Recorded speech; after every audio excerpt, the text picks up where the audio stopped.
La ciudad de Dios contra paganos. Traducción de Santos Santa Marta del Río, o Saint Miguel Fuertes Lanero, Osa libro 7, La teología civil y sus dioses. Prólogo. He intentado con gran solicitud arrancar y extirpar las malas y antiguas doctrinas, enemigas de la verdadera religiosidad, que el error duradero del linaje humano grabó profunda y tenazmente en los ánimos entenebrecidos.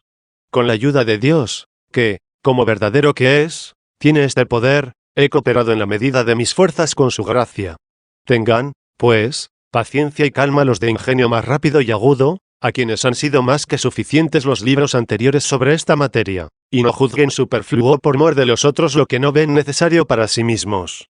De gran trascendencia es la cuestión que se ventila cuando proclamamos la obligación de buscar y honrar a la verdadera y verdaderamente santa divinidad, no precisamente por el hábito transitorio de esta vida mortal, sino mirando a la vida feliz, que no es otra que la eterna, aunque también ella nos suministre los auxilios necesarios para la vida frágil que ahora llevamos. Capítulo. Y si, como se ha demostrado, no existe divinidad en la teología civil, ¿podremos encontrarla en los dioses selectos? Quizá alguno no se haya convencido aún con el sexto libro que acabamos de escribir de que esta divinidad, o, por decirlo así, deidad, pues ya nuestros escritores nos recelan el uso de esta palabra, para traducir con más exactitud lo que ellos llaman teta minúscula epsilon minúscula omicron minúscula con acento agudo tau minúscula eta minúscula tau minúscula alfa minúscula, de que esta divinidad o deidad no se encuentra en la teología que llaman civil, explicada por Barrón en 16 volúmenes. Es decir, que no se llega a la felicidad de la vida eterna con el culto de los dioses, que estableció la ciudad y de la manera que mandó se veneraran. Si éste llega a sus manos, no tendrá ya nada que desear para la solución de esta cuestión. Pues puede haber quien piense que al menos los dioses selectos y principales, que reunió Barrón en el último libro, y del que hemos dicho poco, deben venerarse para lograr la vida feliz, que no es otra que la eterna. No voy a repetir lo que, con más gracejo quizá que verdad, dice Tertuliano, si los dioses son elegidos como las cebollas, quedan ciertamente reprobados los restantes. No digo esto, pues veo que aún de entre los selectos se escogen algunos para una empresa mayor o más importante. En la milicia, después de elegir a los bisoños, aún de entre ellos se eligen algunos para una obra especial de guerra. Y cuando se eligen en la iglesia jerarquías, no se rechaza a los demás, ya que con razón todos los buenos fieles son llamados elegidos. Se eligen las piedras angulares en el edificio, y no se rechazan las otras que son destinadas a otras partes de la construcción. Se eligen las uvas para comer, sin rechazar las otras que se dejan para hacer vino. No es preciso pasar lista a muchas cosas, estando la cuestión tan clara. Por tanto, de la selección de algunos entre muchos dioses, no debe censurarse ni al que lo escribió ni a los que les dieron culto ni a los mismos dioses. Lo que se debe notar es quiénes son estos y con qué fin han sido elegidos. Capítulo 2. Dioses elegidos, y su posible exclusión de los oficios de los dioses inferiores. Estos son los dioses selectos que recomienda Barrón en la composición de un solo libro: Jano, Júpiter, Saturno, Genio, Mercurio, Apolo, Marte, Vulcano, Neptuno, Sol, Orco, Líbero Padre, Telus, Ceres, Juno, la Luna, Diana, Minerva, Venus, Vesta. Unos 20 en total, 12 varones y 8 mujeres. Se les ha llamado selectos a estos dioses por la importancia de su papel en el mundo o porque, habiendo sido más conocidos entre los pueblos, recibieron un culto especial. Si lo han sido por la importancia de sus cometidos en el mundo, no deberíamos encontrarlos entre la multitud plebeya de divinidades encargadas de tareas insignificantes.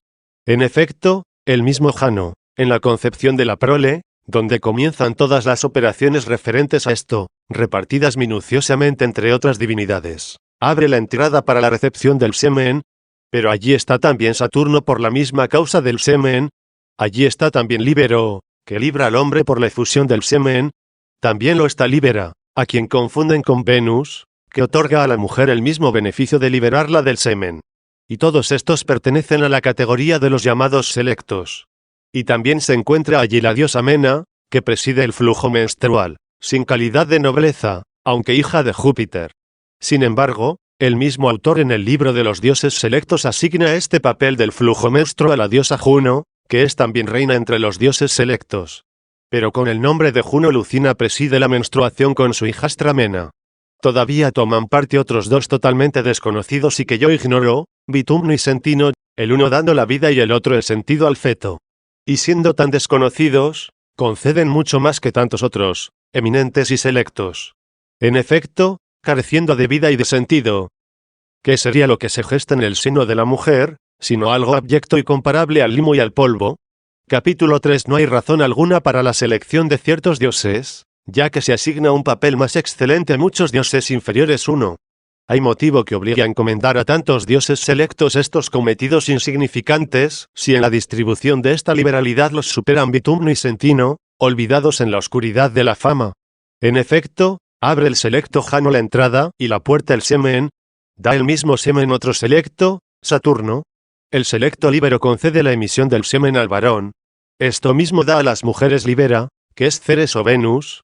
También la selecta Juno, no sola, sino con Mena, hija de Júpiter, concede los flujos menstruos para el crecimiento del feto. Pero Bitumno, oscuro y sin nombre, otorga la vida, y Sentino, también oscuro y sin nombre, el sentido, dos bienes tan por encima de todos aquellos, cuanto lo están ellos por debajo de la inteligencia y la razón. Porque así como los seres que razonan y entienden son ciertamente superiores a los que viven y sienten sin inteligencia y razón, como los animales, así los que están dotados de vida y de sentido con razón son preferidos a los que no viven ni sienten.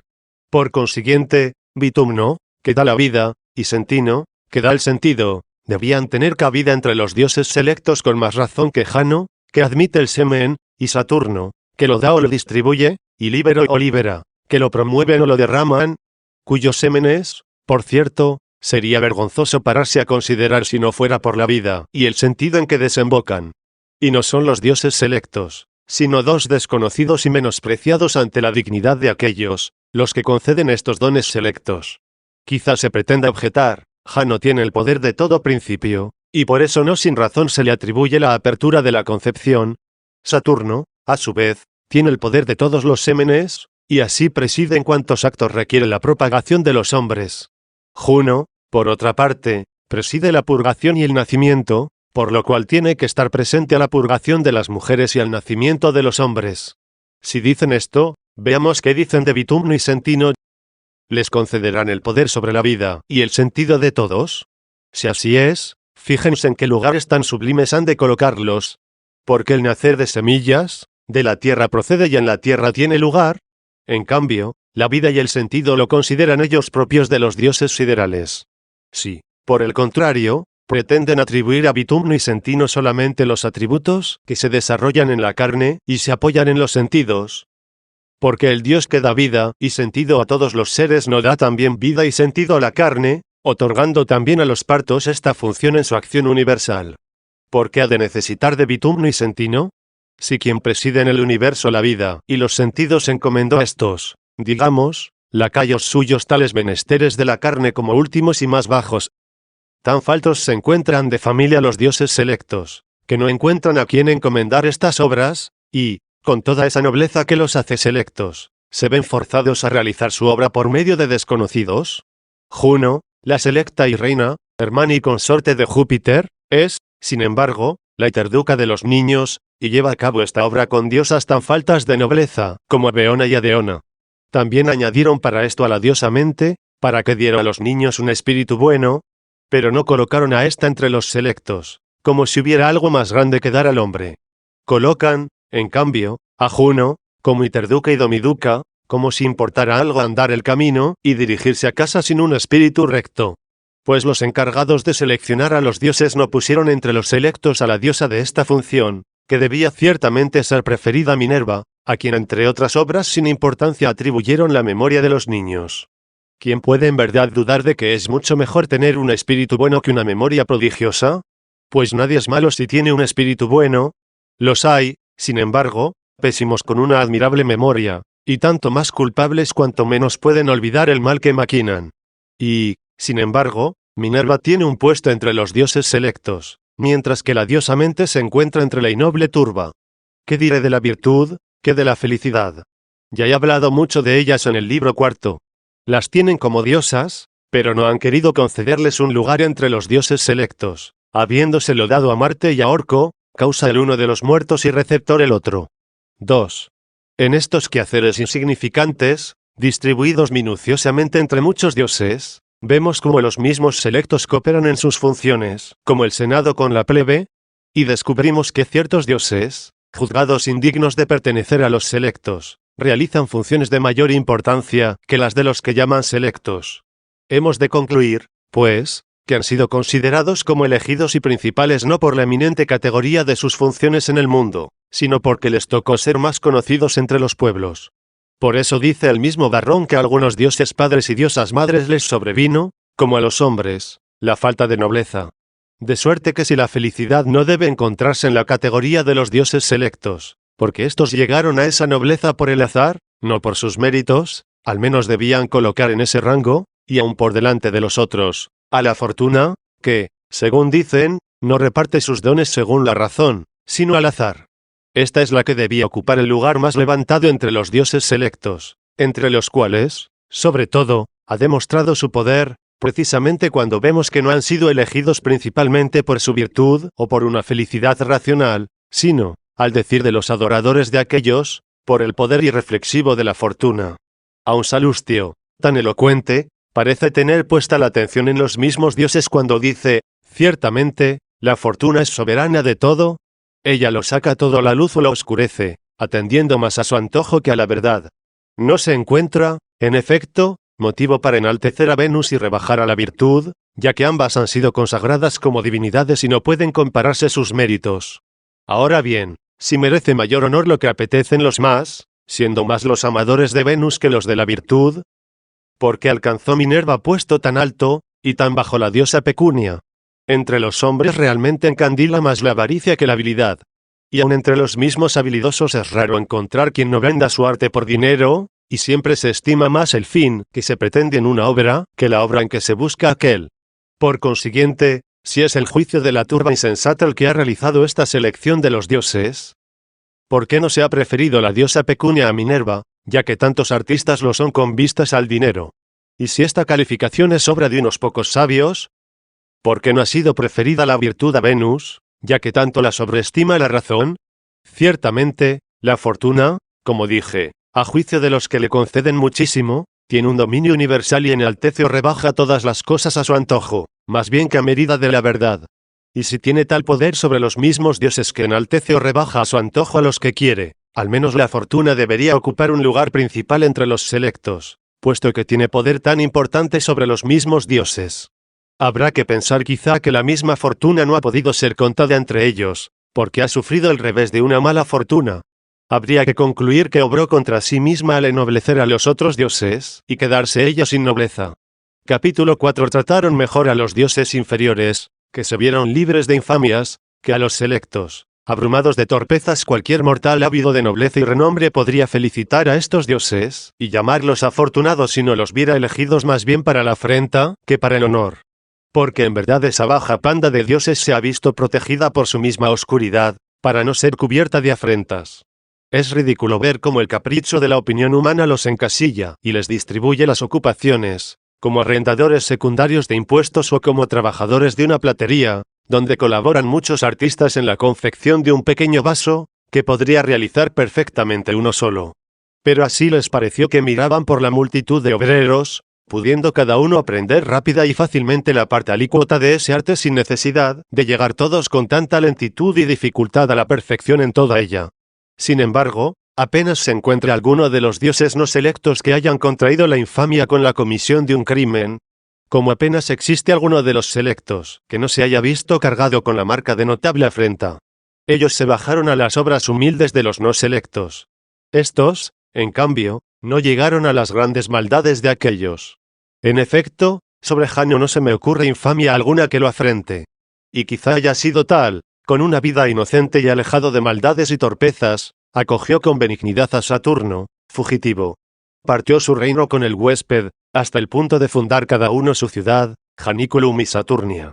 Pero estos pueblos, buscando las torpezas en el culto de los dioses, y hallando demasiado honrosa la vida de Jano, la mancharon con la monstruosa deformidad del simulacro, ya lo configuraron como bifronte, ya como cuadrifronte. ¿Pretenderían acaso, ya que tantos dioses, selectos, por la perpetración de tantas torpezas perdieron su frente, que Janor tuviera frentes a la medida de su inocencia? Capítulo V. Doctrina más secreta de los paganos y explicaciones físicas. Escuchemos ya las interpretaciones físicas con que pretenden disfrazar como una aureola de sublime doctrina la torpeza de error tan craso. Varrón, en primer lugar, nos confía estas interpretaciones, afirmando que los antiguos fingieron las estatuas de los dioses, sus insignias y sus adornos con la intención de que al observarlas con sus ojos, los que se acercan a los misterios de su doctrina pudieran ver con su espíritu el alma del mundo y sus partes, esto es, a los dioses verdaderos. Los que forjaron las estatuas con apariencia humana parece han creído que el espíritu de los mortales, que está en el cuerpo humano, es semejante al espíritu inmortal, como si pusieran vasos para señalar a los dioses, y en la morada del Íbero se colocara una garrafa para designar el vino, significándonos el contenido por el continente. De este modo, por la estatua de forma humana se designaría el alma racional, porque en aquella forma, como en un vaso, suele encontrarse esa naturaleza racional, naturaleza que quieren tenga Dios o dioses. Estos son los misterios de la doctrina que había penetrado este hombre tan docto, y de los cuales saca a luz estas explicaciones. Pero, oh varón ingeniosísimo, ¿no has perdido en los misterios de esta doctrina aquella prudencia que te hizo afirmar con tanta cordura, por una parte, que los primeros en levantar estatuas para los pueblos quitaron el miedo a los ciudadanos y les aumentaron el error, y, por otra, que los antiguos romanos dieron un culto más limpio a los dioses sin estatuas? Ciertamente, la autoridad de estos antiguos te dio alas para hablar así contra los romanos modernos.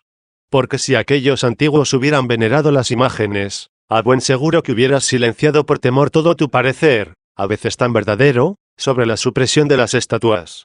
Y, en la exposición de tan vanas y perjudiciales ficciones, hubieras explicado los misterios de esta doctrina con mayor elocuencia y elevación. Sin embargo, tu espíritu, tan sabio e ingenioso, ¿cómo te compadecemos por ello? No pudo llegar a través de los misterios de esta enseñanza a su Dios, es decir, aquel que la hizo, no a aquel con quien fue hecha ni de quien es una parte, sino de quien es criatura, ni de quien es el alma de todas las cosas, sino de quien creó toda alma, y por cuya luz solamente llega a ser feliz el alma, si no es ingrata a su gracia. Lo que sigue nos pondrá de manifiesto la excelencia y la importancia de la doctrina de estos misterios.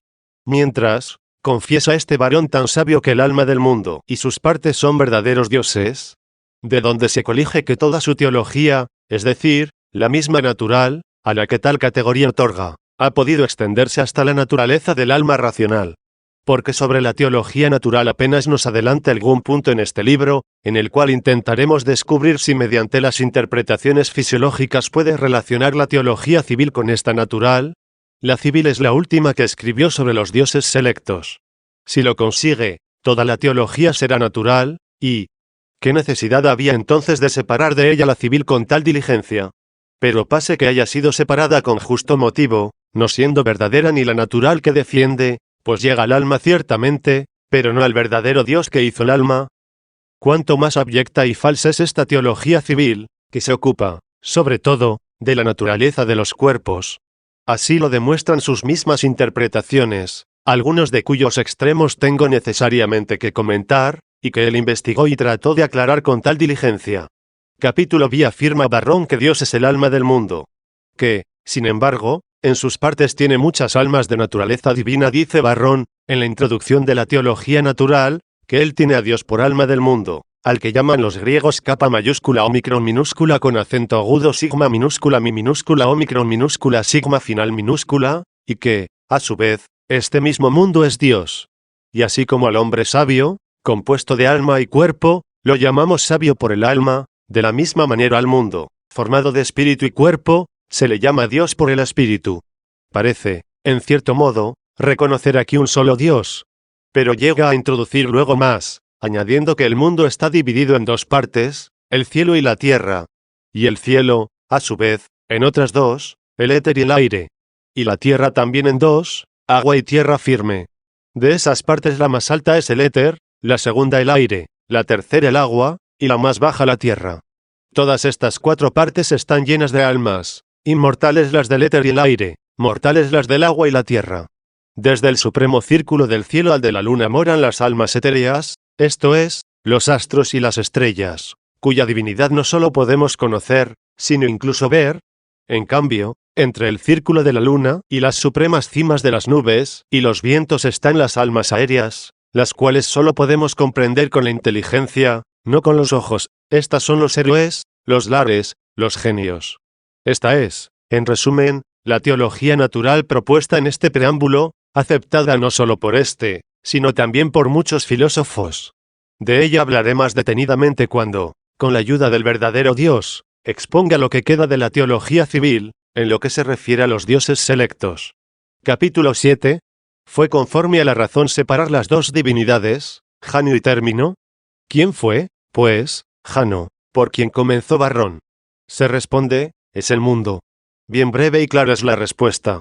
¿Y por qué entonces se dice que a él le pertenecen los principios de las cosas, y, en cambio, los fines a otro que llaman término? Afirman, en efecto, que, a causa de los principios y los fines, se dedicaron 2 meses a estos dos dioses, enero a Jano y febrero a Término, aparte de los otros 10 hasta diciembre, encabezados por Marte. Por ello dicen que se celebran en el mismo mes de febrero las terminales, al realizarse la purificación sagrada llamada expiatoria, Febroa, que le da el nombre. Pertenecen, pues, al mundo, llamado Jano, los principios de las cosas, y no le pertenecen los fines, de suerte que se los encomendaron a otro Dios. ¿No es verdad que cuantas cosas dicen se realizan en este mundo confiesan que se terminan también en el mismo? Gran ligereza orgullo otorgarle un poder dimidiado en realidad, y rostro doble en la imagen. ¿No sería una interpretación mucho más lógica de las dos frentes llamar Jano y Término al mismo, atribuyéndole una cara para los principios y otra para los fines? En efecto, todo el que obra debe atender a uno y a otro. Quien en el motivo de su obra no considera el principio no puede extender su mirada al fin. Es necesario, pues, que la intención que mira al fin esté unida con la memoria que recuerda lo anterior. Si a uno se le olvida lo que empezó, no sabrá cómo llegar al fin. Si piensan que la vida feliz comienza en este mundo, y se completa fuera del mismo, y por ello atribuyen a Jano solo el poder de los principios, deberían poner por delante de él a Término, y no aislarlo de los dioses selectos. Aunque se atribuyen a estos dos dioses el principio y fin de las cosas, debió otorgársele más honor a Término. Es más grande la alegría de terminar cualquier empresa, ya que en su realización siempre está llena de inquietud mientras no se llega al fin, que es lo que sobre todo apetece, pretende, espera y desea quien comienza algo, y no se alegra nadie por el comienzo de una cosa si no la ve terminada. Capítulo 8. ¿Por qué motivo los adoradores de Jano que hicieron su imagen bifronte quisieron también que apareciera cuadrifronte? Veamos ya la interpretación de la imagen bifronte. Dicen que Jano tiene 2 caras, porque el espacio de nuestra boca abierta parece asemejarse al mundo. De donde los griegos llaman omicron minúscula rho minúscula alfa minúscula ni minúscula omicron minúscula con acento agudo sigma final minúscula al paladar, y algunos poetas latinos, en sentir de Varrón, llamaron paladar al cielo.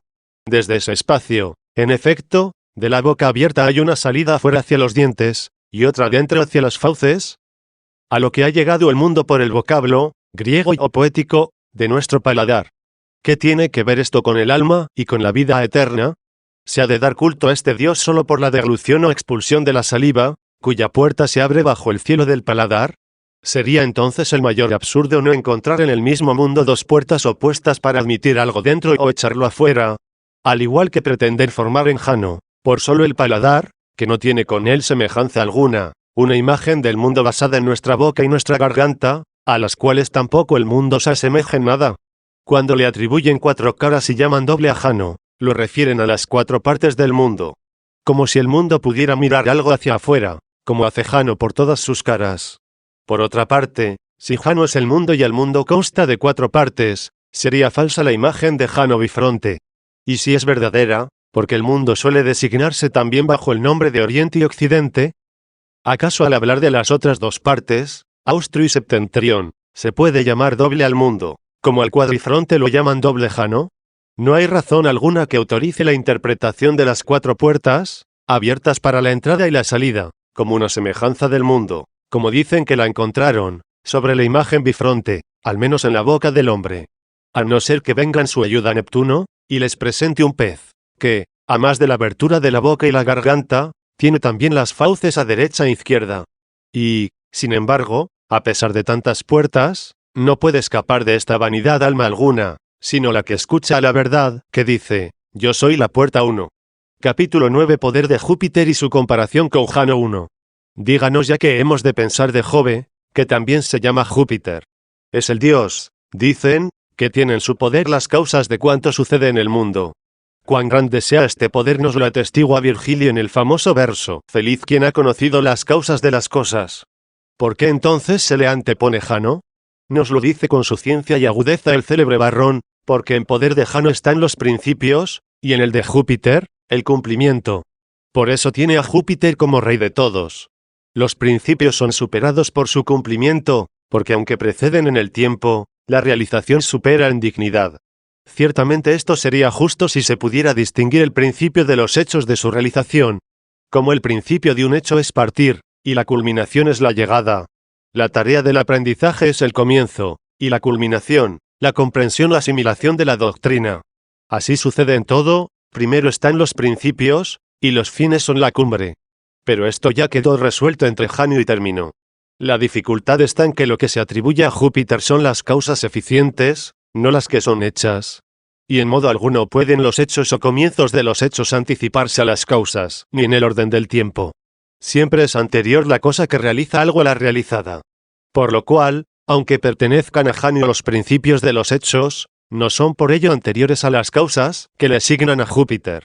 Nada, en efecto, se hace ni puede comenzar a hacerse sin que haya precedido la causa que lo hizo. Si a este Dios, en cuyo poder están las causas de todas las naturalezas hechas y de las cosas naturales, si a este Dios lo llaman Júpiter los pueblos y lo honran con tamañas ofensas y tan depravadas acusaciones, se hacen reos de un sacrificio más horrible que si no lo tuvieran por Dios. Cuánto mejor les estuviera dar el nombre de Júpiter a cualquier otro, digno de honores torpes e infames, sustituyendo una vana ficción de que poder blasfemar, como la piedra ofrecida a Saturno para que la devorara como si fuera su hijo, y no llamar Dios a uno que truena y adultera, que gobierna el mundo entero y nada en deshonestidades, que dispone de las supremas causas de todas las naturalezas, y de las cosas naturales, y no tiene honradez en sus propias causas. 2. Ahora pregunto qué lugar le asignan a Júpiter entre los dioses si Jano es el mundo. Varrón definió a los verdaderos dioses como almas del mundo y partes del mismo, y así, lo que no existe no es, según estos, verdadero Dios. Dirán, por consiguiente, que Júpiter es alma del mundo de tal suerte que Jano sea su cuerpo, es decir, este mundo visible. Si dicen esto, no pueden decir que Jano es Dios, pues también, según ellos, el cuerpo del mundo no es Dios, lo son el alma del mundo y sus partes. De ahí que el mismo Varrón afirme con toda claridad que, según él, Dios es el alma del mundo y que este mismo mundo es Dios. Pero a la manera que del hombre sabio, que está formado de cuerpo y espíritu, se dice que es sabio atendiendo al espíritu, así también del mundo, formado de espíritu y cuerpo, se dice que es Dios en atención al espíritu. De suerte que el cuerpo del mundo solo no es Dios, sino solamente el espíritu, o el espíritu y el cuerpo juntos, pero en el sentido de que será Dios por el espíritu.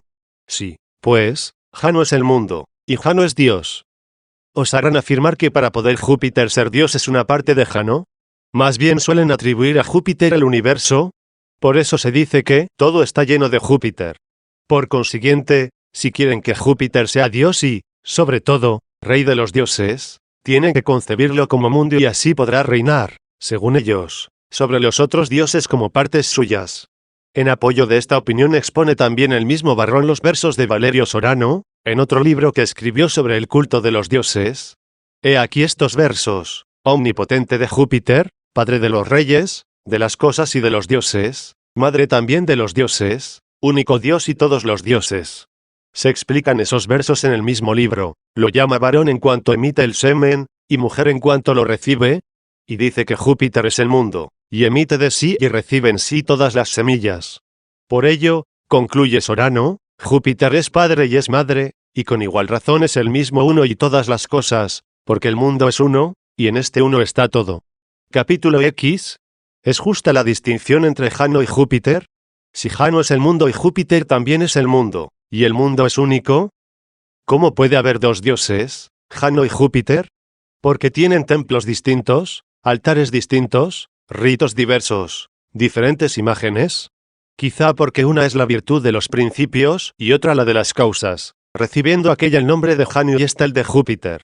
Pero entonces, si un hombre tiene dos poderes o dos artes en asuntos diferentes, ¿Se podría decir que era a la vez dos jueces o dos artistas? Del mismo modo, se puede pensar que un solo Dios, por tener el poder de los principios y de las causas, ¿es necesariamente dos dioses al ser dos cosas distintas los principios y las causas? Si juzgan esto legítimo, tienen que admitir que el mismo Júpiter es a la vez tantos dioses cuantos son los nombres, que en razón de sus muchos poderes le dieron, porque son muchas y diversas las cosas de donde se tomaron esos nombres. Voy a citar algunas. Capítulo 11 sobre nombres de Júpiter que hacen referencia a uno solo. No a muchos dioses. A Júpiter le dieron los nombres de vencedor, invicto, opítulo, impulsador, estator, centípeda, supinal, tigilo, almo, rumino y otros que sería prolijo enumerar. Nombres que se aplicaron a un solo dios por diversas causas y poderes, sin tratar de forzarlo a ser tantos dioses cuantas facultades le atribuían, la de superar todas las cosas, no ser superado por nadie, dar auxilio a los necesitados, tener la facultad de impulsar, de mantener firme, de establecer, de derribar, contener y sostener el mundo como puntal, alimentar todas las cosas, amamantar con su mama a los animales. En todo esto, como vemos, hay funciones importantes y otras que no lo son, y, sin embargo, se dice que uno solo realiza unas y otras. Según mi opinión, las causas y principios de las cosas, que les obligaron a aceptar al mundo como dos dioses, Júpiter y Jano, son entre sí más próximas que al contener el mundo y dar la mama a los animales. Y, no obstante, no se vieron en la necesidad de hacer dos dioses por estas dos obras tan diversas entre sí por la virtud y la dignidad. Antes bien, el mismo Júpiter fue llamado por una función tigilo y, por la otra, rumino. No pretendo con ello afirmar que le hubiera estado más apropiado a Juno que a Júpiter dar el pecho a los animales mamíferos. Tanto más cuanto que tenía la diosa Rumina, que podía prestarle su ayuda y servicio para esta función. Pienso que me responderían que la misma Juno no es diferente de Júpiter, según los citados versos de Valerio Sorano, omnipotente de Júpiter, padre de los reyes, de las cosas y de los dioses, madre también de los dioses. ¿Por qué, pues, se le llamó Rumino si una investigación más diligente descubriría seguramente que él es la misma diosa Rumina? Y si les parecía justamente indigno de la majestad de los dioses, que en la misma espiga se cuidara uno de los nudillos y otra de los folículos. ¿Cuánto más indigno será que una función tan insignificante como es el alimentar a los animales con la mama tenga que ser atendida por dos dioses, uno de ellos Júpiter, rey de por sí de todas las cosas? Y si al menos hiciera esto con la ayuda de su esposa. Pero ha de ser precisamente con la desconocida Rumina, a no ser que sea el mismo la tal Rumina, rumino quizá para los mamíferos machos, y rumina para las hembras. Me atrevería a decir que no quisieron darle a Júpiter un nombre femenino si no se le llamasen aquellos versos, padre y madre de los dioses, y no leyera entre otros nombres suyos el de Pecunia, diosa que hemos citado entre los minúsculos en el cuarto libro. Pero teniendo los varones y las mujeres dinero, ellos sabrán por qué no lo han llamado Pecunia y Pecunio, como Rumina y Rumino. Capítulo 12. A Júpiter también se le llama Pecunia. ¿Qué ingenio derrocharon en legitimar este nombre? Se le llama Pecunia, dicen, porque suyas son todas las cosas. Razón digna de consideración para un nombre divino. Muy al contrario, es una gran bajeza y afrenta llamar Pecunia a aquel cuyas son todas las cosas. Porque en relación con todo lo que se contiene en el cielo y en la tierra. ¿Qué es el dinero entre todas las cosas que poseen los hombres bajo el nombre de dinero? Más bien es la avaricia la que dio este nombre a Júpiter a fin de que quien ama el dinero piense que no ama a cualquier dios, sino precisamente al rey de todos los dioses. Muy diferente sería si lo llamaran divitia, es decir, riquezas. Pues una cosa son las riquezas y otra el dinero. Ricos, en efecto, llamamos a los sabios, a los justos, a los buenos, que tienen poco o ningún dinero. Más bien son ricos en virtudes, las cuales, aun en las necesidades de las cosas corporales, les hacen sentirse satisfechos con lo que tienen. Pobres, en cambio, llamamos a los avaros, siempre ansiosos y necesitados, pues aunque pueden tener mucho dinero, en su misma abundancia, por grande que sea, no pueden por menos de estar necesitados. Con toda razón llamamos rico al Dios verdadero, no por el dinero precisamente, sino por su omnipotencia. Así, pues, se dice que son ricos los adinerados, pero en su interior son necesitados si les domina la avaricia. Como igualmente se llama pobres a los que carecen de dinero, pero son ricos interiormente si poseen la sabiduría. ¿Qué concepto puede merecerle al sabio esta teología, en la cual el rey de los dioses recibe el nombre de una cosa que ningún sabio ha deseado? ¿Cuánto más sencillo sería, si con esta doctrina aprendieran algo saludable para la vida eterna, que llamaran no dinero, sino sabiduría al Dios rector del mundo, cuyo amor limpia las inmundicias de la avaricia, es decir, el amor del dinero? Capítulo 13. La explicación de lo que son Saturno y Genio los identifica con Júpiter, pero ¿para qué hablar más sobre Júpiter, a quien quizá han de referirse los otros dioses? De suerte que siendo el todos, queda sin sentido el concepto de muchísimos dioses. Y esto, ora se los considere como partes o poderes del mismo, ora la virtud del alma, que juzgan de rama por todas las cosas, haya recibido los nombres de muchos dioses procedentes de las partes de esta mole, en las que aparece este mundo visible, o de las múltiples operaciones de la naturaleza. ¿Qué es, en efecto, Saturno? Es, dice, uno de los dioses principales, que tiene en su poder el señorío de todas las sementeras. Pero la explicación de los versos de Valerio Sorano no nos dice que Júpiter es el mundo, y que él emite de sí y recibe en sí todas las semillas. Entonces él tiene el señorío de todas las sementeras. ¿Y qué es Genio? Es el Dios, dice, que preside y da vigor a todo lo que se engendra. ¿Quién piensan puede tener esta fuerza sino el mundo, al cual aplican las palabras Júpiter Padre y Madre? Al decir en otro lugar que Genio es el espíritu racional de cada uno, y, por tanto, que cada uno tiene el suyo, y que el espíritu del mundo es Dios, viene a profesar que el espíritu del mundo es como el genio universal. Y a este es a quien llaman Júpiter, porque si todo genio es Dios, y todo espíritu del varón es un genio, lógicamente se sigue que todo espíritu de varón es Dios. Si este absurdo les horroriza, no cabe sino llamar genio y claramente Dios al genio, que llaman espíritu del mundo, y, por tanto, a Júpiter. Capítulo 14. Oficios de Mercurio y Marte. Sobre Mercurio y Marte no han encontrado manera de relacionarlos con alguna parte del mundo y las obras de Dios que hay en sus elementos. Por ello los pusieron al menos al frente de las empresas de los hombres, como ministros del lenguaje y de la guerra.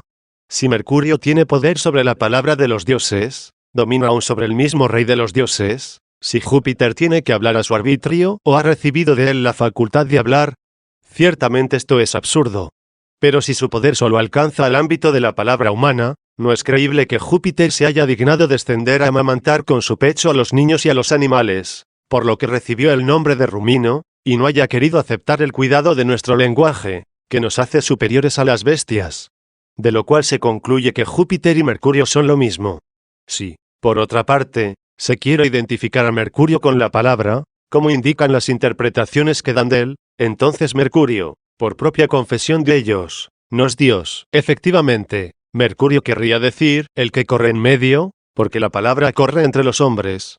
Por eso en griego se llama rho minúscula, mi minúscula, eta minúscula, sigma final minúscula, porque la palabra o la interpretación, que ciertamente se relaciona con el lenguaje, se llama rho minúscula, mi minúscula, eta minúscula, ni minúscula, epsilon minúscula, iota mayúscula con acento agudo, alfa minúscula. Por eso preside las relaciones comerciales, porque la palabra sirve de intermediario entre los vendedores y los compradores. Sus alas en la cabeza y en los pies significan que el lenguaje vuela por los aires como el pájaro. Se le llama también mensajero, porque mediante la palabra se comunican los pensamientos. Ahora bien, al hacer dioses a los que no son ni demonios, cuando suplican a los espíritus inmundos, llegan a ser poseídos por los que no son dioses, sino demonios. Lo mismo sucede con Marte. Como no pudieron encontrar elemento o parte alguna del mundo en que realizara cualquier cometido, lo hicieron dios de la guerra, que es obra de los hombres, y nada apetecible. Por consiguiente, si la felicidad proporciona una paz perpetua, Marte no tendría nada que hacer. Pero si Marte es la guerra, como Mercurio es el lenguaje, ojalá que así como es bien claro que este no es Dios, tampoco exista la guerra, que tan falsamente llaman Dios. Capítulo 15. De algunas estrellas a las que los paganos pusieron el nombre de sus dioses, puede ser que esos dioses sean aquellas estrellas a las que dieron el nombre de los mismos, ya que a una la llaman Mercurio y a otra Marte. Pero hay también otra llamada Júpiter, y, sin embargo, para ellos Júpiter es el mundo. A otra la llaman Saturno, e incluso le atribuyen una función de categoría, el poder de todas las semillas. También se encuentra allí la más resplandeciente de todas, llamada por ellos Venus, que quieren identificar con la luna. Existe un astro brillante por el cual, como por la manzana de oro, mantienen competición Juno y Venus. Unos dicen que el lucero pertenece a Venus, otros que a Juno.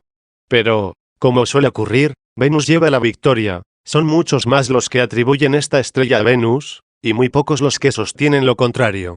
Y no es para reírse oyéndolos proclamar a Júpiter rey de todas las cosas, y ver su estrella tan superada en resplandor por la estrella de Venus. Como si tuviera que aventajar aquella a los demás en resplandor como este en poder.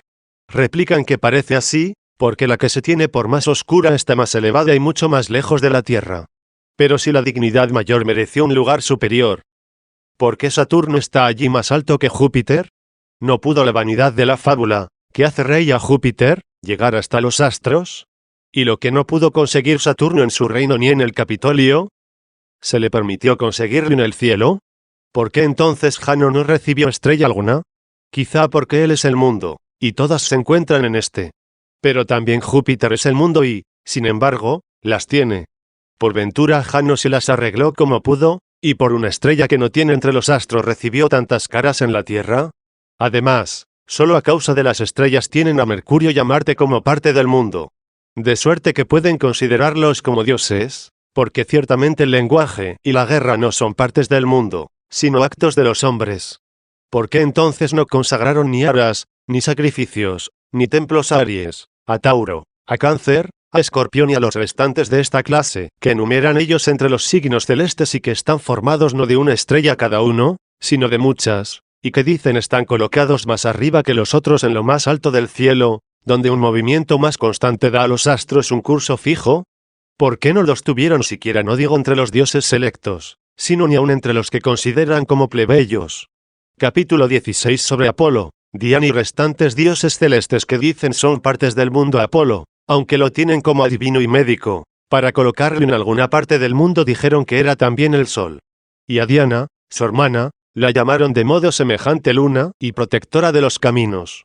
Por eso le hicieron virgen, porque el camino no engendra nada. Y tienen ambos flechas, porque esos dos astros lanzan sus rayos del cielo a la tierra. Hacen a Vulcano fuego del mundo, aguas del mundo a Neptuno, a Dispater, es decir, Orco, la parte terrena ínfima del mundo. Al Ibero y a Ceres les encomiendan las semillas, al uno las masculinas, a la otra las femeninas, o al uno las líquidas, a la otra las secas. Pero todo esto se refiere al mundo entero, esto es, a Júpiter, que justamente ha sido llamado Padre y Madre, porque emite de sí, y en sí recibe todas las semillas. También, a veces, hacen a la misma Ceres la Gran Madre, que dicen no es otra cosa que la Tierra, y le identifican con Juno, y por eso le atribuyen las causas segundas de las cosas, aunque a Júpiter se le haya denominado Padre y Madre de los dioses, porque, según ellos, Júpiter es el mundo entero. Lo mismo hicieron con Minerva, a la que encomendaron las artes humanas, y no encontrando ni una estrella en que ponerla, la llamaron Éter Supremo y también Luna.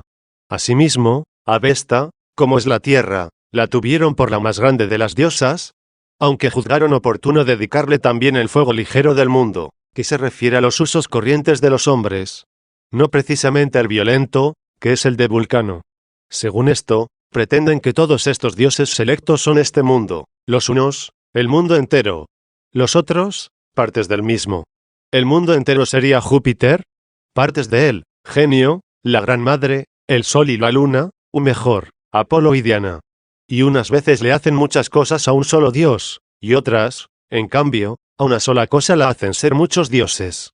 Un solo dios, que es muchas cosas, lo tenemos en Júpiter, al mundo entero se le considera y denomina Júpiter. Júpiter también a solo el cielo, y no menos Júpiter la estrella sola. Lo mismo se tiene a Juno como señora de las causas segundas, y Juno es el éter, Juno, la tierra, y, si vence a Venus, Juno, la estrella. De manera semejante, Minerva es el supremo éter, y es también Minerva la luna, que, según ellos, se encuentra en el ínfimo límite del éter.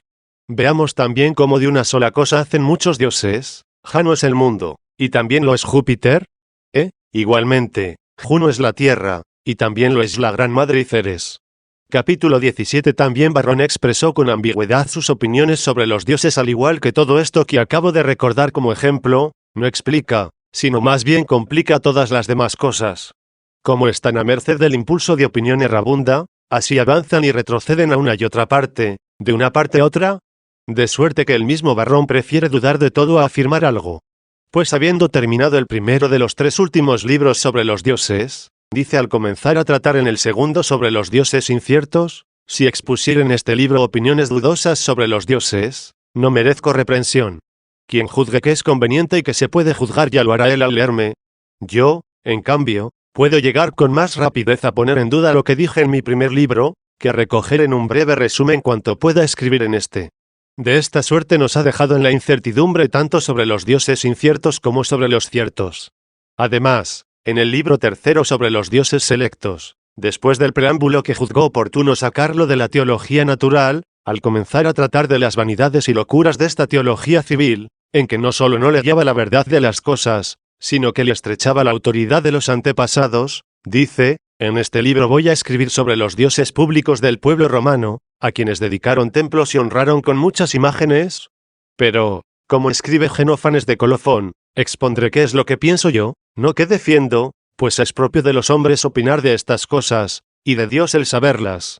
Al tratar, pues, de comunicarnos lo que ha sido instituido por los hombres, nos promete con cierto reparo un discurso de cosas no entendidas precisamente ni creídas con firmeza, sino opinadas y dudosas. Sabía que existe el mundo, que existe el cielo y la tierra, el cielo esplendente de astros, y la tierra fértil en semillas, y otras cosas semejantes. Creía con espíritu firme y seguro que toda la mole de la naturaleza se halla gobernada y administrada por cierta fuerza invisible y poderosa. Pero no podía afirmar con la misma seguridad que Jano es el mundo, ni podía descubrir cómo Saturno es padre de Júpiter y fue sometido a Júpiter reinante, y otras cosas por el estilo. Capítulo 18. Causa más creíble de la propagación del paganismo. La razón más verosímil de todo esto nos la suministra el que los dioses se nos presentan como hombres, a quienes los que quisieron con su adulación que fueran dioses les dedicaron ceremonias y solemnidades atendiendo al ingenio, costumbres, acciones y circunstancias de cada uno. Estos honores, infiltrándose, poco a poco, en los espíritus de los hombres, semejantes a los demonios y ávidos de diversiones, se divulgaron ampliamente enjaezados por las mentiras de los poetas y fomentados por los espíritus falaces. Es, en efecto, más fácil que un muchacho impío, temiendo ser muerto por su padre, también impío y ávido del reino, expulse del reino a su padre. Es más fácil esto que la interpretación que éste nos da, como Saturno, padre, fue vencido por su hijo Júpiter, porque la causa, que está en manos de Júpiter, es antes que la semilla, que lo está en las de Saturno. Si esto fuera así, en modo alguno Saturno hubiera existido primero, ni hubiera sido padre de Júpiter, pues la causa siempre precede a la semilla, y nunca es engendrada de una semilla. Cierto, cuando pretenden ennoblecer las fábulas más frívolas y las empresas de los hombres con interpretaciones naturales, aun los hombres más perspicaces se ven sometidos a situaciones tan críticas, que nos hacen incluso a nosotros lamentar sus desvaríos. Capítulo 19. Interpretaciones sobre el culto de Saturno. Según Varrón, cuentan de Saturno que solía devorar cuanto nacía de él, porque las semillas retornan a su lugar de origen, y el presentarle un terrón para que lo devorara como si fuera Júpiter significa, dice, que antes de descubrirse la utilidad del trabajo de la tierra, las simientes comenzaron a ser enterradas por las manos de los hombres. Saturno, pues, debió ser designado como la tierra, no la semilla, ya que ella, en cierto modo, devora lo que ha engendrado cuando las semillas nacidas de ella retornan para ser recibidas de nuevo en su seno. Pero el haber recibido un terrón en vez de Júpiter, ¿qué tiene que ver con que las manos del hombre entierran la simiente en la tierra? ¿No es acaso devorado como lo demás lo que está cubierto con la gleba? Esto se dijo como si el que presentó el terrón hubiera quitado la semilla, como dicen que se le quitó Júpiter a Saturno ofreciéndole el terrón, cuando, en realidad, cubriendo la gleba la semilla hizo que fuera devorada con más rapidez. Además, según esto, Júpiter es la semilla, no la causa de la semilla, que poco antes se decía. Pero, ¿qué pueden hacer los hombres que al interpretar necedades no encuentran nada prudente que decir? Dice que tiene la hoz para cultivar el campo. Pero cuando él reinaba, todavía no existía la agricultura, y por eso se nos presenta su época como primitiva, según la interpretación que Varrón da a las fábulas, porque los primeros hombres vivían de las semillas que espontáneamente producía la tierra. O por ventura recibió la hoz cuando perdió el cetro, de tal suerte que quien había sido rey ocioso en los primeros tiempos se hiciera obrero diligente durante el reinado de su hijo. Por otra parte, dice que la razón de que acostumbraban algunos a inmolar los niños, como los cartagineses, y aún más crecidos, como los galos, La razón es que el género humano es la más excelente de todas las semillas. ¿Qué necesidad tenemos de decir más sobre estupidez tan cruel? Advirtamos más bien y mantengamos que estos tales no refieren semejantes interpretaciones al verdadero Dios, naturaleza viva, incorpórea, inmutable, a quien hay que pedir la vida eterna y feliz, sino que sus aspiraciones se limitan a las cosas corporales, temporales, mudables y mortales. Saturno, dice, nos cuentan las fábulas que castró a su padre, Cielo, y esto significa que la semilla divina está en poder de Saturno, no de Cielo. Esto quiere decir, en cuanto se puede entender, que nada nace en el cielo de las semillas. Mas he aquí que si Saturno es hijo de Cielo, ¿es hijo de Júpiter? Pues tantas veces y con tanto cuidado afirman que Júpiter es el cielo. De esta suerte, todas estas ficciones que no proceden de la verdad generalmente se destruyen a sí mismas sin impulso exterior alguno. También dice de Saturno que han recibido el nombre de kappa mayúscula rho minúscula omicron minúscula con acento agudo ni minúscula omicron minúscula sigma final minúscula porque este vocablo griego significa un espacio de tiempo, y sin este, dice, la semilla no puede ser fecunda. Estas y otras muchas cosas se dicen de Saturno, refiriéndolo todo a la semilla. Entonces Saturno se bastaría al menos para las semillas con semejante poder. ¿Para qué se buscan otros dioses? Sobre todo Líbero y Líbera, esto es, Ceres. Sobre estos repite muchas cosas, en lo referente a la semilla, como si nada hubiera dicho sobre Saturno. Capítulo 20 Los misterios eleusinos de Ceres. Entre los misterios de Ceres son famosos los eleusinos, tan conocidos entre los atenienses. De ellos no hace interpretación alguna Varrón, a excepción de lo referente al grano, que Ceres encontró, y a Proserpina, a quien perdió por el robo de Orco. De esta dice que significa la fecundidad de las semillas, y como ésta faltase por algún tiempo, y la tierra se lamentase de su esterilidad, se originó la opinión de que Orco había arrebatado y retenido en los infiernos a la hija de Ceres, es decir, la fecundidad, y que se llamó Proserpina, de la palabra proserpere, propagarse. Celebrada esta pérdida con duelo público, al tornar de nuevo la fecundidad nació de nuevo la alegría con la vuelta de Proserpina, y de ahí, dicen, fueron establecidas estas solemnidades. Dice a continuación que en esos misterios se tratan muchas cosas, relativas todas ellas al descubrimiento de los frutos de la tierra. Capítulo 21 Los vergonzosos ritos en honor de Líbero. Vergüenza siento tener que tratar del culto de Líbero y la desmesurada torpeza que ese culto alcanzó, ya que le hicieron presidir las simientes líquidas. No solo las de los frutos, cuya primacía, en cierto modo, se lleva el vino, sino también las de los animales. Y siento vergüenza precisamente por la prolijidad del discurso, no por la arrogante estupidez de ese culto. Solo citaré algún detalle de los muchos que tengo que pasar en silencio. En las encrucijadas de Italia, dice Varrón, se celebraban las ceremonias de Líbero con tan licenciosa torpeza, que en su honor se rendía culto a las partes vergonzosas del hombre, no con cierto recato secreto, sino con la exaltación de la maldad en la publicidad. Durante las fiestas de Líbero era colocado con gran honor en carrozas este vergonzoso miembro, y llevado primero por las plazas de la campiña, y luego hasta la misma ciudad. En la villa de Lavinio se dedicaba todo un mes a solo Líbero, y en esos días habían de usar todas las palabras más desvergonzadas, hasta ser llevado por la plaza pública y colocado en su propio lugar. Aún más, era de rúbrica que una de las más honestas matronas coronara en público a este vergonzoso miembro. Para aplacar al dios Líbero en pro de la fertilidad de las semillas, y para alejar de los campos el hechizo, se hacía preciso que una matrona hiciera en público lo que no debió permitirse realizar a una meretriz en las tablas en presencia de las matronas. Vemos aquí por qué se creyó que Saturno no era suficiente para las semillas, el alma inmunda encontraba así ocasiones de multiplicar los dioses, y abandonada en castigo de su inmundicia por el único verdadero Dios, y prostituida entre tantos dioses con el ansia de mayor inmundicia, instituía como ceremonias sagradas semejantes sacrilegios, y se entregaba a sí misma para ser violada y manchada por este tropel de inmundos demonios.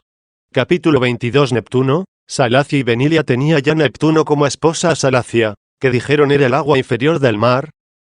¿Con qué fin se le añadió Venilia, sino para multiplicar la provocación de los demonios, sin motivo alguno de cultos necesarios, sino por sola la sensualidad del alma prostituida? Salga a la luz la interpretación de la ilustre teología, y rechace con argumentos esta nuestra crítica. Venilia, dice, es la ola que llega a la orilla, y, en cambio, Salacia es la que vuelve al mar. ¿Cómo?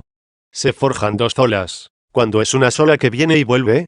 Aquí tenemos al necio antojo, alampándose por multiplicar las divinidades. Aunque no se duplica el agua, que va y vuelve, el alma, que va y no vuelve, aprovecha esta vana oportunidad para invitar a dos demonios y prostituirse a sí más. Oh tú, Barrón, y vosotros, que habéis leído los escritos de hombres tan sabios y os jactáis de haber aprendido mucho en ellos. Dadnos, por favor, una interpretación de todo esto, no a tenor de aquella naturaleza eterna e inconmutable, que solo es Dios, sino al menos, según el alma del mundo y sus partes, que tenéis por verdaderos dioses. Es un error, en cierto modo tolerable, que os hayáis hecho el dios Neptuno de la parte del alma del mundo, que penetra el mar. Pero, ¿puede tolerarse que la ola, que viene a la orilla y torna al mar, sea dos partes del mundo, o dos partes del alma del mundo? ¿Quién de vosotros con juicio cabal puede admitir esto? ¿Por qué entonces os fabricaron dos diosas? ¿No será una provisión de vuestros antepasados no para que tengáis más dioses que os gobiernen, sino para que os dominen más demonios, que se solazan con semejantes vanidades falsas? ¿Y por qué Salacia, según esta interpretación, perdió la parte inferior del mar, por la cual estaba sujeta a su esposo? Pues al presentarla como la ola, que retrocede, la colocáis en la superficie. ¿O acaso por haberse mancebado él con Benilia expulsó ella, enojada, a su marido de la superficie del mar? Capítulo 23 sobre la tierra, que Barrón confirma por diosa, porque el alma del mundo, que tiene por Dios, penetra también esta parte baja de su cuerpo y le comunica una fuerza divina uno. Una tierra sola existe, y la vemos llena de animales. ¿Por qué, siendo un cuerpo grande repartido en elementos y la ínfima parte del mundo, la quieren hacer diosa? ¿Acaso porque es fecunda? ¿Por qué, entonces, no son dioses los hombres, que son los que la hacen más fecunda con el cultivo, y no precisamente cuando la adoran, sino cuando la labran? Porque, dicen, lo que la hace diosa es la parte del alma del mundo que discurre por ella. Como si no fuera más evidente el alma en los hombres, que nadie discute. Y, sin embargo, ¿no son los hombres considerados como dioses? Antes es bien lamentable que, por error craso y deplorable, hayan de estar sometidos al culto y adoración de los que no son dioses, ni tan buenos como ellos. El mismo Barrón, en ese libro de los dioses selectos, afirma que en la naturaleza universal existen 3 grados de alma. El primero discurre por todas las partes del cuerpo que tienen vida, y no tiene sentido, sino solo naturaleza o principio de vida. Dice que en nuestro cuerpo esta fuerza impregna los huesos, las uñas, los cabellos. Como en el mundo los árboles se alimentan y crecen sin sentido y, en cierto modo, viven. El segundo grado del alma consiste en la sensibilidad, y esta fuerza es la que anima ojos, oídos, nariz, boca y tacto. El tercer grado es el supremo del alma, recibe el nombre de ánimo, y en él sobresale la inteligencia. De esta carecen todos los mortales, excepto los hombres. A esta parte del mundo la llama Dios, y en nosotros se llama genio. Las piedras que hay en el mundo, y la tierra que vemos, a donde no llega el sentido, son como los huesos o las uñas de Dios. Y, en cambio, son sus sentidos el sol, la luna, las estrellas, que percibimos nosotros y por los cuales él percibe. De igual modo, su alma es el éter, y esta virtud, al llegar a los astros, los hace dioses. Como al impregnar la tierra hace la diosa Telus, y al impregnar el mar y el océano, al dios Neptuno. 2. Vuelva ya de esto que llama teología natural, donde se refugió como para descansar, fatigado de estos subterfugios y rodeos. Vuelva ya, digo, a la teología civil, voy a retenerle aún aquí, voy a tratar un poco sobre esta. Aún no quiero decir si la tierra o las piedras son semejantes a nuestros huesos y a nuestras uñas ni si carecen de inteligencia, porque están en el hombre que la tiene. Tan necio sería llamar dioses a la tierra y piedra, que están en el mundo, como llamar hombres a los huesos y uñas, que están en nosotros. Pero estas cuestiones habrá quizá que tratarlas con los filósofos. Al presente todavía hablo con este político.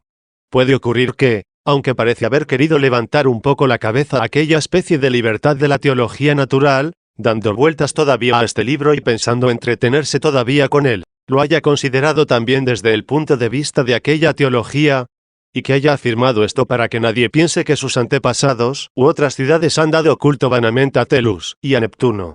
Lo que sí quiero preguntar es esto. ¿Por qué la parte del espíritu del mundo, que impregna la tierra, siendo ella una sola, no hizo también una sola diosa, llamada Telus?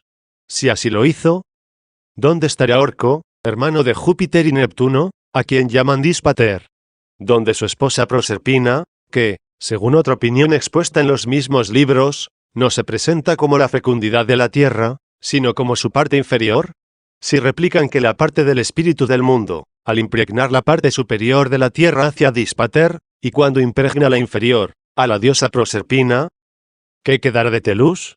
Ha quedado todo lo que era ella, tan dividido en estas dos partes, y dos dioses que no se podrá descubrir cuál es la tercera o dónde está. A no ser que se diga que estos dos dioses juntos, Orco y Proserpina, son la única diosa Telus, y no son ya tres, sino una sola o dos dioses. Sin embargo, se habla de tres, se tiene a tres por dioses, se da culto a tres en sus propias aras, en sus templos, con sus propios ritos, con sus imágenes, por sus propios sacerdotes, y por medio de esto, con sus propios demonios que con 1000 engaños violan el alma prostituida. Aún tiene que responderme que parte de la tierra impregna parte del espíritu del mundo para hacer el dios Telumón. No hay otra parte, dice, sino que la misma tierra tiene una doble virtud, la masculina, que produce las semillas, y la femenina, que las recibe y alimenta. De la virtud femenina procede Telus, y de la masculina, Telumón. ¿Por qué entonces los pontífices, como él mismo indica, añadiendo otros dos, ofrecen sacrificios a 4 dioses, Telus, Telumón, Altor y Rusor? Sobre Telus y Telumón ya está dicho. ¿Por qué a Altor? Porque, dice, de la tierra se alimenta todo lo que ha nacido. ¿Por qué a Rusor? Porque, dice, todo retornará a la misma. Capítulo 24 sobre nombres de Telus y su significación. Aunque signo de muchas cosas, no debieron autorizar la creencia en muchos dioses uno.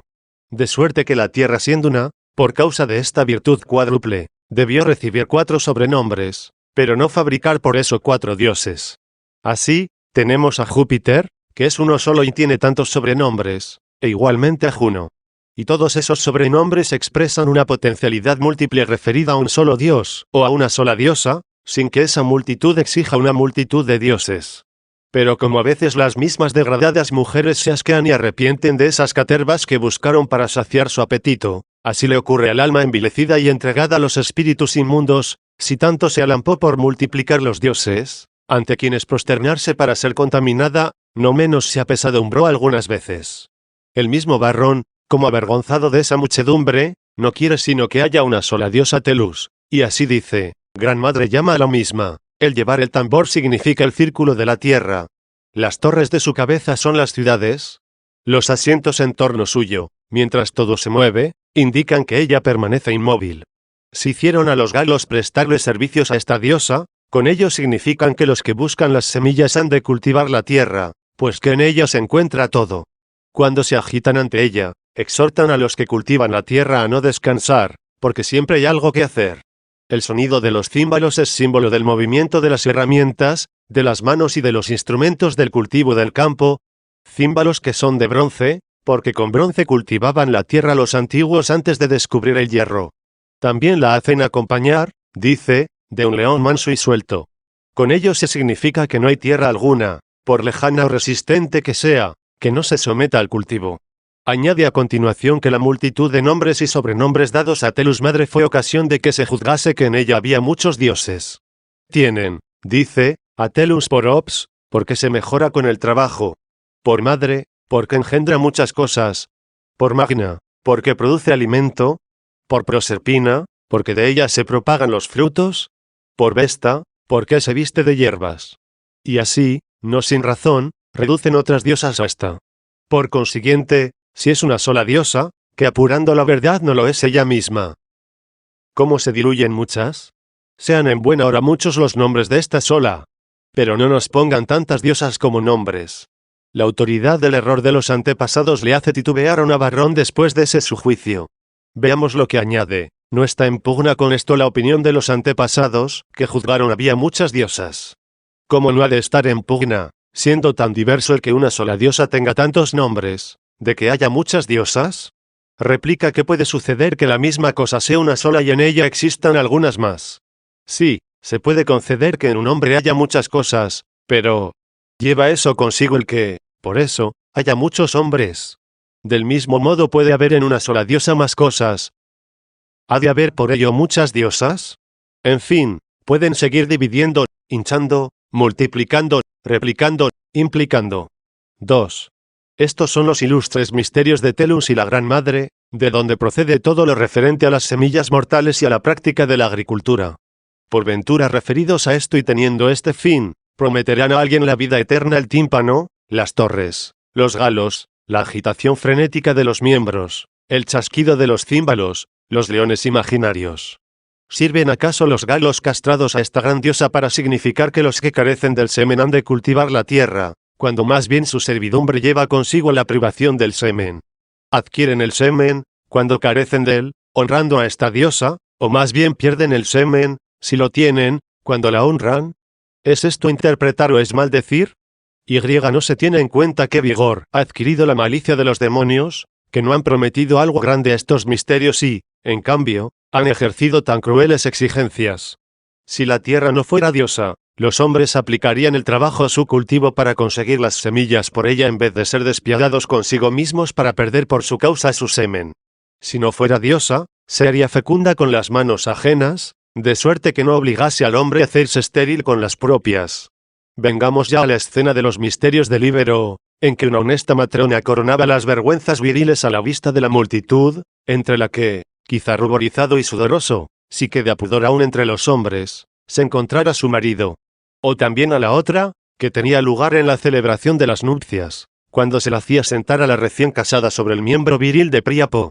Sería todo eso mucho menos importante y mucho menos grave que esa torpeza cruelísima o crueldad torpísima de los galos castrados, en que por arte demoníaco en tal modo se escarnece a uno y otro sexo, que ninguno de los dos llega a morir de esa herida.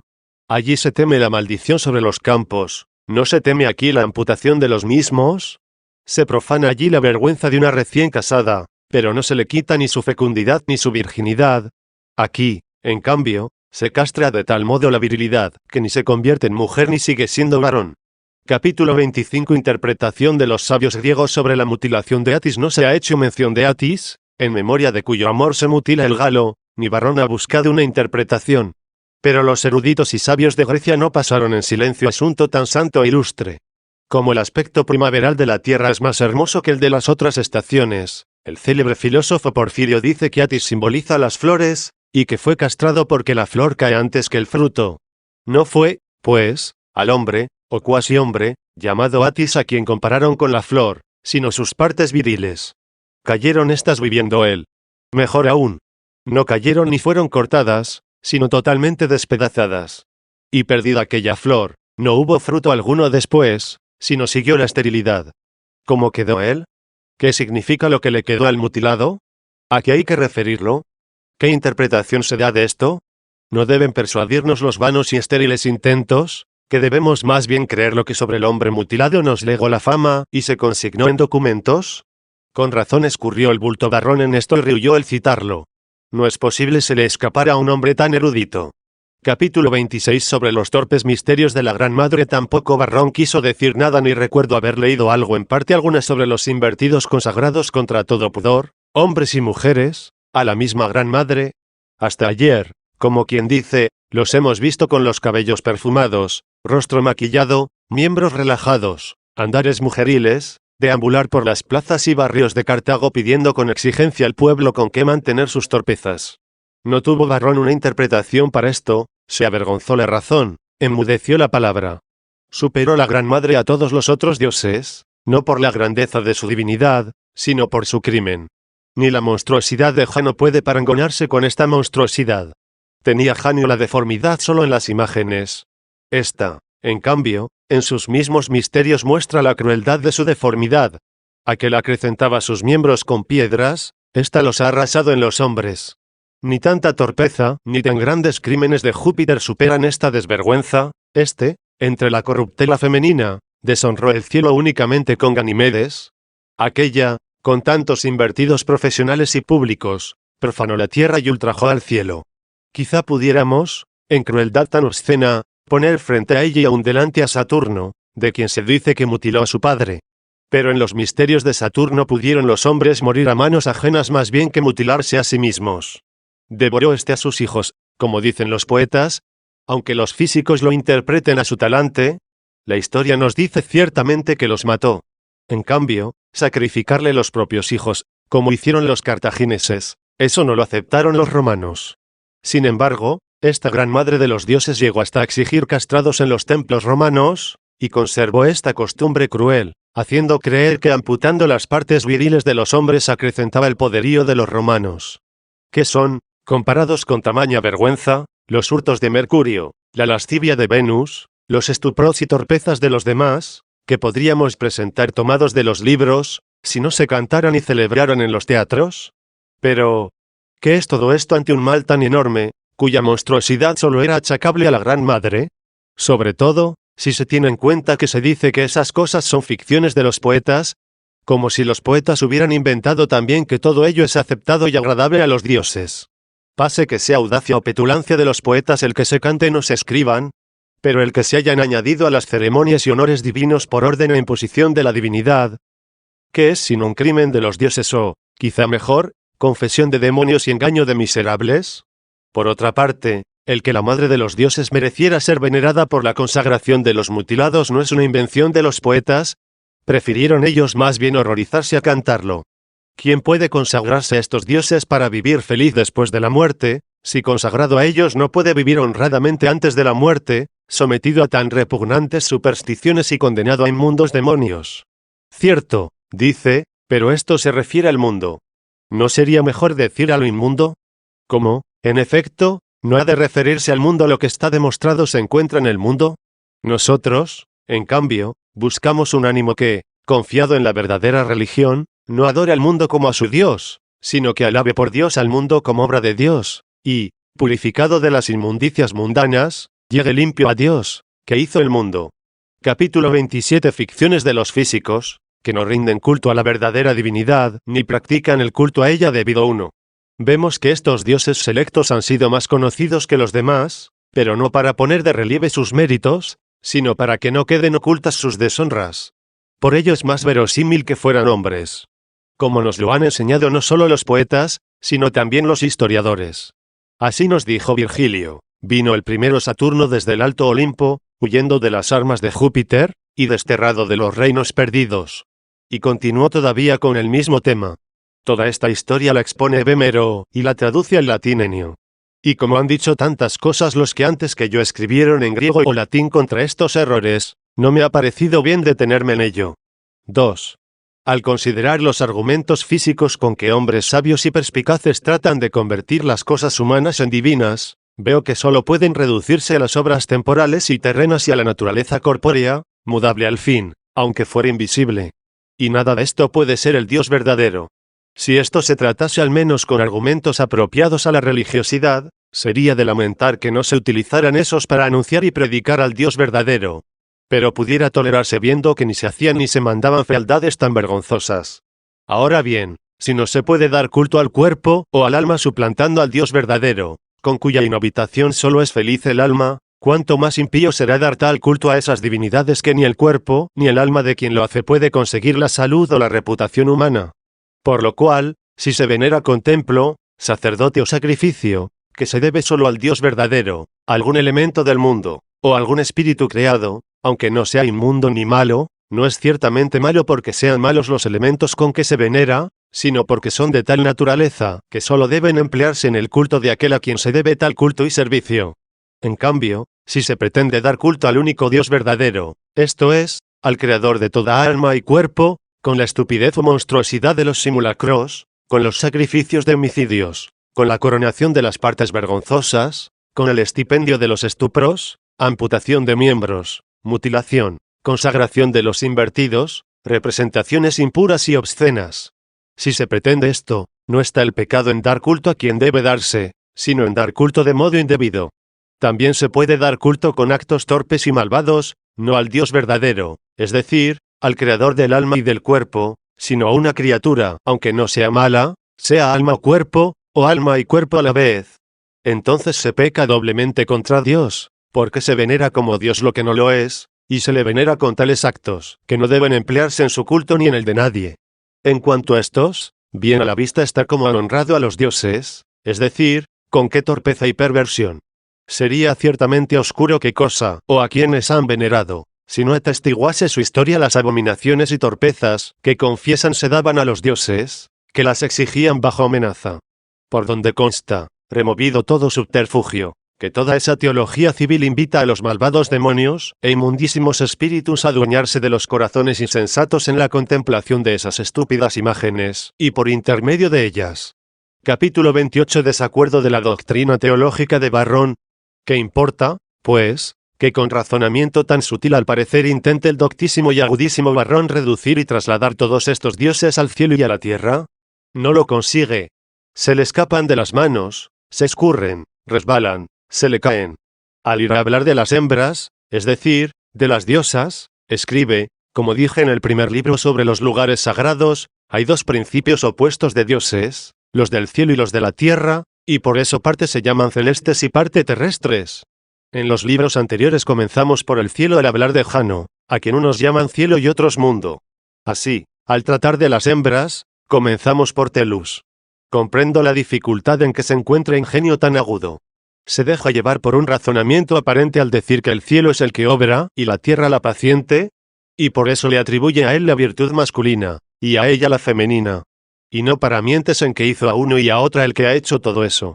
De ahí que interprete también así en el libro precedente los conocidos misterios de los samotracios, y promete con marcado acento religioso que va a exponer por escrito y enviar a los suyos cosas que les son desconocidas. Dice que por muchos indicios ha sacado en conclusión allí que entre las estatuas una representa al cielo, otra la tierra, otra los modelos de las cosas, que Platón llama ideas. Por el cielo entiende a Júpiter, por la tierra a Juno, por las ideas a Minerva, el cielo es quien hace algo, la tierra es de quien se hace, el ejemplo es según el cual se hace. Paso aquí por alto que Platón afirma que esas ideas tienen tal fuerza, que no ha hecho el cielo nada, según ellas, sino que él mismo ha sido hecho según ellas. Solo quiero decir que Varrón en este libro de los dioses selectos destruyó su razonamiento de los tres dioses, en los cuales lo había como abarcado todo. Atribuyó los dioses masculinos al cielo, las diosas hembras a la tierra, y entre ellas colocó a Minerva, a quien antes había puesto sobre el mismo cielo. Además, el dios masculino Neptuno está en el mar, que pertenece más a la tierra que al cielo.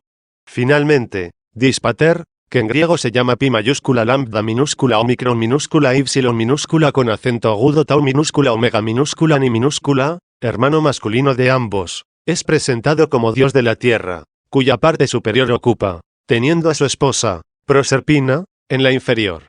¿Cómo, pues, tratan de referir los dioses y las diosas a la tierra? ¿Qué solidez, qué consistencia, qué moderación, qué precisión tiene esta interpretación? Telus es, en efecto, el principio de las diosas, es decir, la gran madre, en torno a la cual rumorea la insensata torpeza de los invertidos, mutilados, castrados y contorsionistas.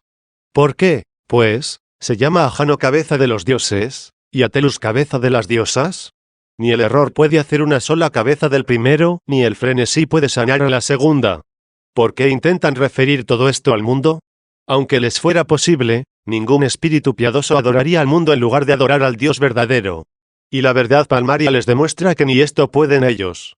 Achaquen todo esto a los hombres muertos, a los detestables demonios, y habrá cesado toda cuestión. Capítulo 29. Todo cuanto atribuyeron al mundo los físicos ha de referirse al único Dios verdadero. Veamos cómo todo cuanto ellos, según esta teología, y al parecer con argumentos físicos, atribuyeron al mundo, hemos más bien de referirlo sin escrúpulo alguno de pensamiento sacrílego al verdadero Dios, que creó el mundo y que es autor de toda alma y todo cuerpo. Nosotros veneramos a Dios, no al cielo y la tierra, partes de que consta el mundo. Tampoco veneramos el alma o las almas repartidas por todos los seres vivientes, sino al Dios que hizo el cielo y la tierra y cuanto ellos encierran, que es autor de toda alma, ya solo viviente y sin sentido ni razón, ya dotada de sensibilidad o también de inteligencia. Capítulo 30. Religiosidad, que distingue al creador de las criaturas, para no honrar en lugar de uno a tantos dioses cuantas son las obras del solo creador. Empecemos ya por repasar las obras del único y verdadero Dios, que han llevado a estos a inventar muchos y falsos dioses, como si intentaran interpretar honradamente los misterios más vergonzosos y malvados. Nosotros veneramos al Dios que estableció el principio y los fines en las naturalezas creados por él, al Dios que tiene en sí y dispone de las causas de las cosas, al que creó la fuerza de las semillas, dotó de alma racional, llamada espíritu, a los seres que le plugo, que otorgó la facultad y el uso del lenguaje, que comunicó a quien le pareció bien el don de anunciar lo futuro, y predice por sí mismo lo que ha de venir y por quienes le place cura las enfermedades, que gobierna los principios, progresos y término de las mismas guerras, cuando se hace preciso enmendar y corregir de este modo al género humano, al que creó y rige el fuego tan intenso y violento de este mundo a tono con la inmensa naturaleza, que es creador y director de todas las aguas, que creó el sol, el astro más brillante de las lumbreras corporales, otorgándole la fuerza y el movimiento convenientes, al que no retira su dominio y poder ni de los mismos infiernos, al que suministra a los mortales las semillas y alimentos, secos o líquidos, apropiados a las naturalezas, al que cimenta la tierra y la fecunda, y da frutos a los animales y a los hombres, al que conoce y pone en orden las causas principales y secundarias, al que estableció el curso de la luna y acomoda los caminos celestes y terrestres a los cambios de lugares, al que otorgó a los ingenios humanos, de que es autor, el conocimiento de artes diversas para ayudar a la vida y a la naturaleza, al que instituyó la unión del macho y la hembra para ayudar a propagar la prole, al que concedió a las sociedades humanas para sus usos corrientes el don del fuego para calentarse y alumbrarse. Tales son las obras o atributos que el sabio y agudo Varrón, tomándolo de alguien o por propia iniciativa, se esforzó por distribuir entre los dioses celestes, inducido por sabe Dios qué interpretaciones físicas. Esto es lo que hace en realidad y gobierna el único Dios verdadero, pero a la manera de Dios, esto es, estando todo en todas partes, sin estar reducido a un lugar, ni atado por vínculo alguno, ni dividido en partes, en todo inmutable, llenando el cielo y la tierra de su presencia poderosa, no con naturaleza indigente. De tal manera gobierna cuanto creó, que a cada cosa le deja el timón de sus propios movimientos. Y aunque nada puedan ser sin él, no se confunden con él mismo. Realiza también muchas cosas por medio de los ángeles, pero no es sino por sí mismo como hace felices a los ángeles. Así, aunque envía sus ángeles a los hombres por ciertos motivos, no hace felices a los hombres por medio de los ángeles, sino, como a estos, por sí mismo. De este único y verdadero Dios es de quien esperamos la vida eterna.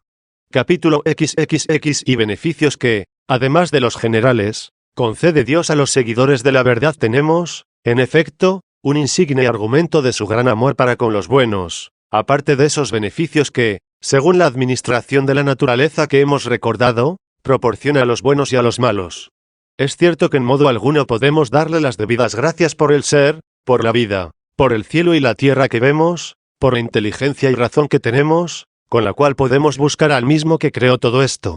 Sin embargo, en modo alguno nos abandonó cargados y abrumados de pecados, apartados de la contemplación de su luz, deslumbrados por el amor de las tinieblas, esto es, de la iniquidad.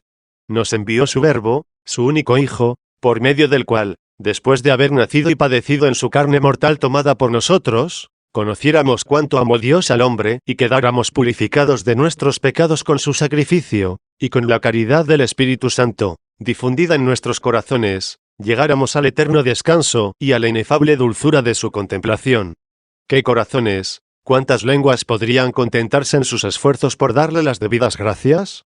Capítulo XXX y el sacramento de la redención de Cristo no faltó nunca en los tiempos pasados y fue proclamado con signos diversos. Este misterio de la vida eterna fue anunciado por los ángeles ya desde el comienzo del género humano mediante ciertos signos sagrados acomodados a los tiempos. Luego fue configurado el pueblo hebreo en una sociedad para llevar a cabo este misterio, para que personas conscientes o inconscientes del misterio mismo predijeran en él lo que había de tener lugar desde la venida de Cristo a nuestros días y en adelante. Este pueblo, además, fue dispersado después entre todas las gentes para dar testimonio de las Escrituras, en que se anunciaba la salvación eterna que se había de realizar en Cristo.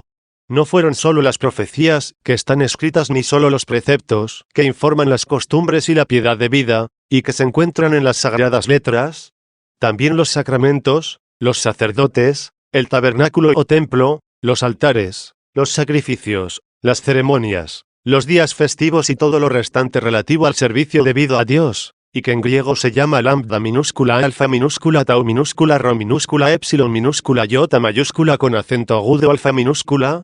Todo esto ha significado y preanunciado los misterios que, por la vida eterna de los fieles, creemos se han cumplido en Cristo, vemos que se están cumpliendo, y confiamos se cumplirán.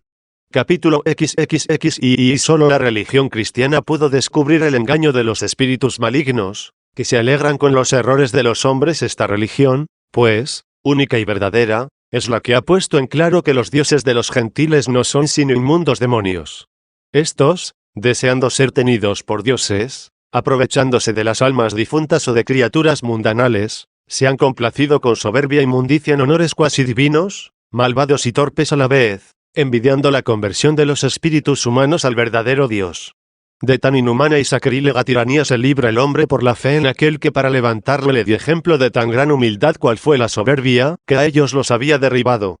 Entre los cuales se encuentran no solo aquellos de quienes hemos dicho tantas cosas, y tantos otros semejantes de las otras gentes y regiones, sino también estos de los que ahora tratamos, escogidos como un senado de dioses, pero escogidos abiertamente por la fama de sus vicios, no por la dignidad de sus virtudes.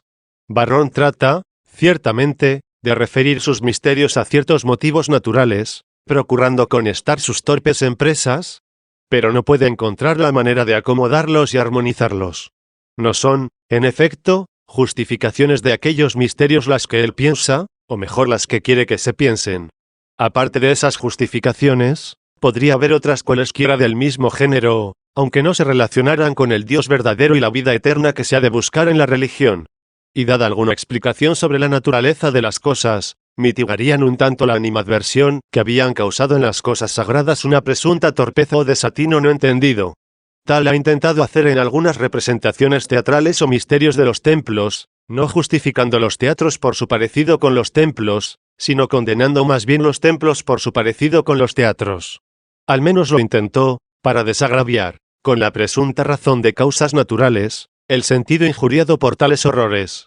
Capítulo XXX y V libros de Numa Pompilio que el Senado mandó quemar para que no fueran conocidos los argumentos de los misterios sagrados en ellos contenidos por los libros de Numa Pompilio. Según testimonio del mismo famosísimo varón, hemos descubierto que no se aceptaron en modo alguno los argumentos esgrimidos de los ritos sagrados ni se consideraron dignos no solo de ser leídos por las personas religiosas, sino ni siquiera de ser archivados en el silencio.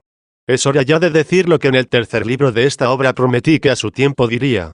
En el libro del mismo varón sobre el culto de los dioses leemos, tenía cierto Terencio una posesión junto al janículo, y arrastrando un boyero suyo el arado cerca de la tumba de Numa Pompilio, desenterró los libros de este en que se contenían los motivos de las instituciones sagradas.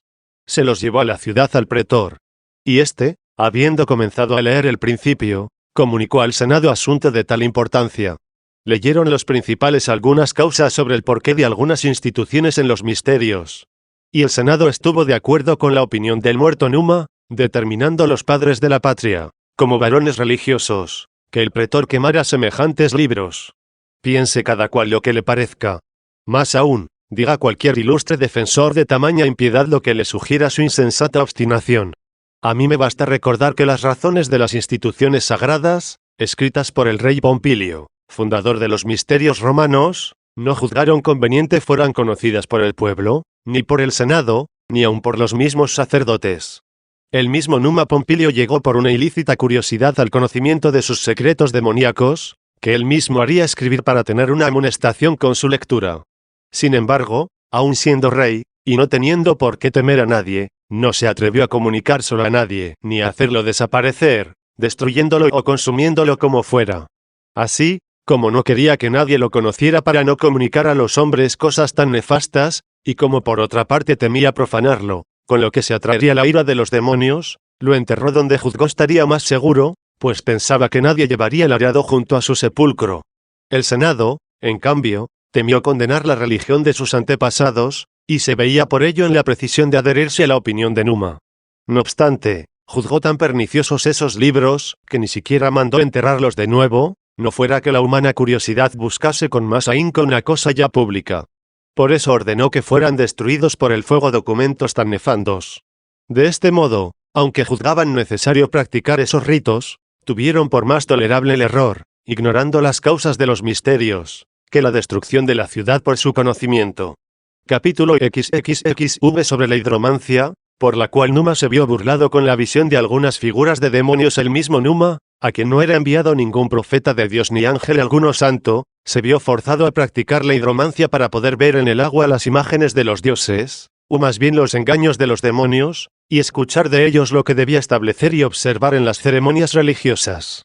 Varrón nos informa que esta clase de adivinación había sido importada de Persia, y recuerda que había usado de ella el mismo Numa y después el filósofo Pitágoras. Nos muestra que en ella, haciendo uso de la sangre, se consultaba a los infiernos. Y por eso dice que en griego se llamaban I minúscula epsilon minúscula kappa minúscula rho minúscula omicron minúscula mi minúscula alfa minúscula ni minúscula tau minúscula epsilon minúscula iota mayúscula con acento agudo alfa minúscula. Pero llámese hidromancia o nigromancia, es lo mismo.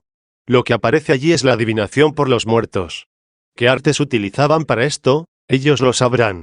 No pretendo afirmar que antes de la venida de nuestro Salvador acostumbraran las leyes a prohibir y castigar con toda severidad estas artes en las ciudades de los gentiles.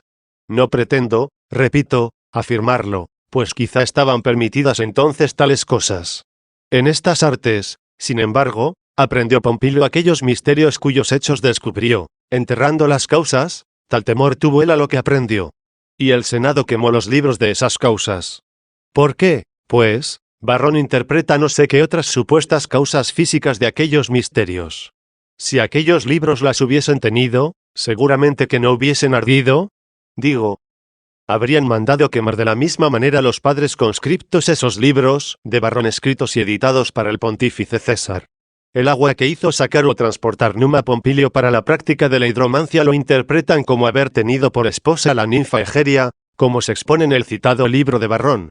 Así se suelen transformar, por la dispersión de las mentiras, los hechos en fábulas.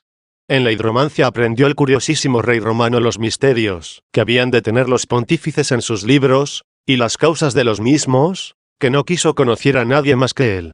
Por eso procuró que, escritas aparte, murieran en cierto modo con él, cuando así trató de sustraerlas al conocimiento de los hombres y de enterrarlas.